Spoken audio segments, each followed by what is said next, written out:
Food delivery করতে এসেছেন, কিন্তু আমরা তো কিছু অর্ডার করি নাই। আদরকে ডাকেন।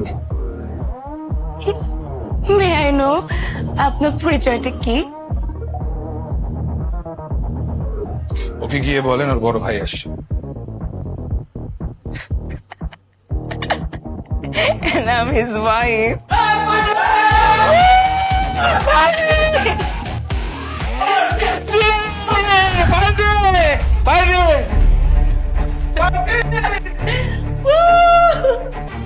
এইসব কি? দেখতে পাচ্ছিস নাকি পার্টি চলছে, পার্টি। এইসব দেখতে আমি এখানে আসছি? আসছস কেন তুই? আমি তোরে আসতে বলছিলাম এখানে? কথা নাই বার্তা নাই, হুট করে চলে আসছস বাসায়। হ্যাঁ, ছোট ভাই কি করে এগুলো দেখার জন্য?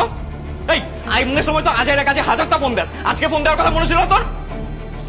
আদর ভুলে যাইস না আমি তোর বড় ভাই। ও এখন বড় ভাইগিরি ফলাবি? হ্যাঁ, বড় ভাইগিরি ফলাবি? ছোট ভাই কি করতেছে এগুলো দেখতে আসছস?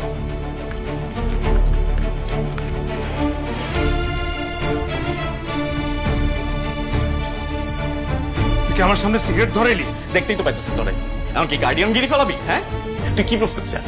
তুই কি প্রুফ করতে চাস? তুই একটা রেসপন্সিবল গার্ডিয়ান, ছোট ভাই কি করে না করে এগুলো দেখা উচিত। তুই আমারে কন্ট্রোল করতে চাস? এই তুই আমারে কন্ট্রোল করতে চাস কেন? তোর মতো বানাইতে চাস? কার মতো বানাইতে চাস? তোদের সবার মতো বানাইতে চাস? ইম্পসিবল ব্রো, এগুলো জীবনও হবে না। এখানে যা দেখতেছস না, এগুলো একটা সিগনেচার, এগুলো হচ্ছে একটা লাইফস্টাইল, ঠিক আছে? আমার ভার্সিটির পোলাপাইনের সাথে আমার মেইনটেইন করে চলতে হবে ভাই, আমার নেটওয়ার্কিং বাড়াইতে হবে, নাহলে আমার ফিউচার ভালো হবে না। আর এগুলো যা দেখতেছস না, come on man, these are normal here, so fucking chill man.